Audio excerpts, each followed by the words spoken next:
নমস্কার, আমরা Kaliganj government ITI ইলেকট্রিশিয়ানের দ্বিতীয় বর্ষের ছাত্র। আজকে আমাদের প্র্যাকটিক্যালের বিষয় হলো কন্ডাক্টরের মাধ্যমে সিঙ্গেল ফেজ মোটরের চালনা। এই যে আমাদের ডায়াগ্রাম, এই ডায়াগ্রাম অনুযায়ী আজকে আমরা এই মোটরটিকে চালাবো।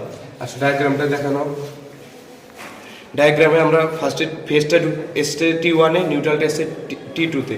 আর এখানে মোটরটার কানেকশন আছে L1 আর L2 থেকে, এই দুটো আউটপুট আর এই দুটো ইনপুট। এই T1-এর ফার্স্ট বাটনটা পুশ বাটনে গেছে, স্টপ পুশ বাটনে। আর T2 এর পয়েন্টটা গেছে A2 কয়েলের পয়েন্টে। আর এখানে একটি আছে গ্রিন স্টার্ট বাটন। এই স্টার্ট বাটনের মাধ্যমে মোটরটিকে আমরা স্টার্ট করব। আসেন আমরা এখানে দেখি। এই যে আমাদের স্টার্ট বাটন, এই যে আমাদের স্টপ বাটন, এইটা আর এটা হচ্ছে আমাদের ইনপুট, আর এটা হচ্ছে কন্ট্রাক্টর, আর এটা হচ্ছে আমাদের সিঙ্গেল ফেজ মোটর। আর এই দুটো হলো মোটরের জন্য আউটপুট, L1 আর L2। এটার মাধ্যমে কানেকশন আমরা করেছি। যাও সুইচ কারেন্টটা দেওয়া আছে।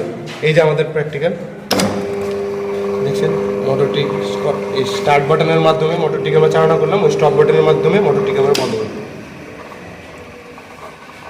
নমস্কার, ধন্যবাদ।